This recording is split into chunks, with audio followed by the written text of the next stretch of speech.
Turning now to the conflict in Ukraine. Ukrainian military officials say they are successfully slowing efforts by Russian forces to block the capital. But the ongoing attacks are taking a toll on communities, with numerous buildings destroyed by missiles. Eyewitness News reporter Marcus Solis begins our team coverage this morning live with the latest developments from the UN. Marcus. That's right. Good morning, Tony and Michelle. Reports of fierce fighting overnight, reports of hundreds of casualties and over 1,000 injured. But so far, Ukrainian forces managing to keep control of the capital. The situation in Ukraine is growing more urgent as the Russian troops invading the country push toward the capital of Ukraine. Friday, Ukrainian President Vladimir Zelensky spoke to people across his country, urging them to, quote, burn down enemy tanks and armor with whatever means. And Ukrainians are answering the call. Alexei Goranchenko, a prominent Ukrainian lawmaker, is among them. I don't want to fight. I'm not soldier. I'm not professional military man.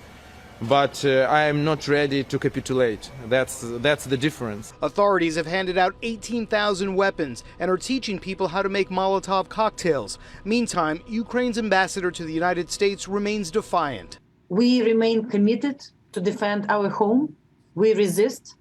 We will not surrender our capital to the enemy.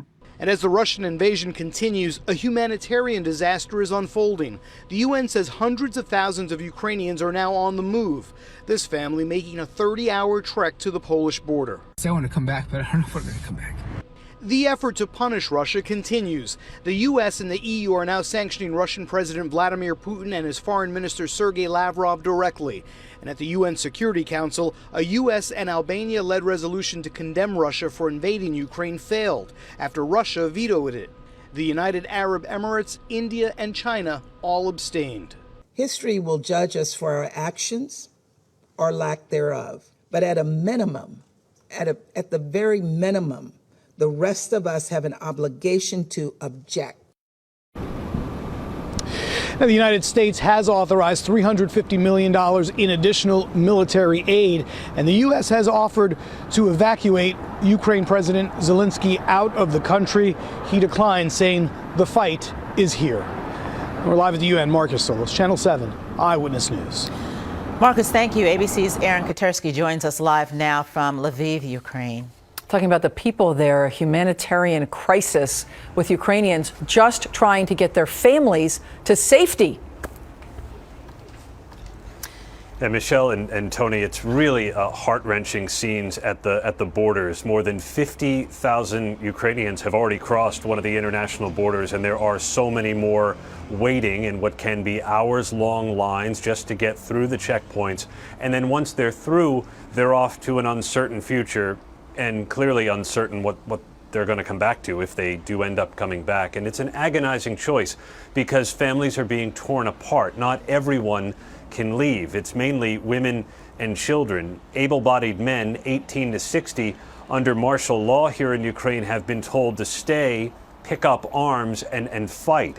And not all of them have sophisticated weapons. We were driving around in the outskirts of Lviv, one of the secondary roads into the city.